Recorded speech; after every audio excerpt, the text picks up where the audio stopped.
নমস্কার বন্ধুরা, চলে এসেছি আমার ছাদে। আজকে আবার সবজি নিচ্ছি। এই যে দেখো, উচ্ছেগুলো বেশ সুন্দর হয়েছে। কিন্তু এই উচ্ছেগুলো কিন্তু এগুলো করলা না, এগুলো উচ্ছের একটা ভ্যারাইটি। আর এগুলো কিন্তু খুব বেশি তেতো হয় না, খেতে কিন্তু বেশ ভালো লাগে সেদ্ধ হিসাবে।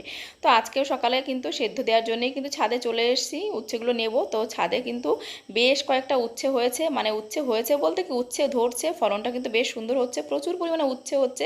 তো সেটা কিন্তু তোমাদের কালকে শেয়ার করবো, কারণ এখন ভাতটা চড়িয়ে এসেছি তো একটু ব্যস্ত আছি। তো এই যে উচ্ছেগুলো নিয়ে যাচ্ছি, দুটো টবে এখানে লাগিয়েছি, এইখানটা এক সাইডে, একটা সাইড থেকে ওখান থেকে কিন্তু উপরে তুলে দিয়েছি মাচায়। তো আর এই সাইডেও কিন্তু নেট দিয়ে যে গাছগুলো তুলে দিয়েছিলাম, সেই গাছগুলো অনেক দিন ফল দিয়েছে, তো ওইগুলো এখন নষ্ট হয়ে গেছে। তাও একটা দুটো করে ফলন হচ্ছে। আর এই যে দুটো জায়গায় লাগিয়েছি, এই নিচের টবে আর ওই যে উপরে দেখলে মাচায়, এখানে কিন্তু বেশ সুন্দর ফলন হচ্ছে। আর এই মানে উচ্ছেগুলো কিন্তু সেদ্ধ খাওয়ার জন্য ভীষণ ভালো। তবে হ্যাঁ, তরকারিও খাওয়া যায়, ভাজাও খাওয়া যায়। তো অর্গানিকভাবে সবজি চাষ করলে খেতেও খুব ভালো হয়, আর অনেক দিন কিন্তু এভাবে ফলন পাওয়া যেতে পারে।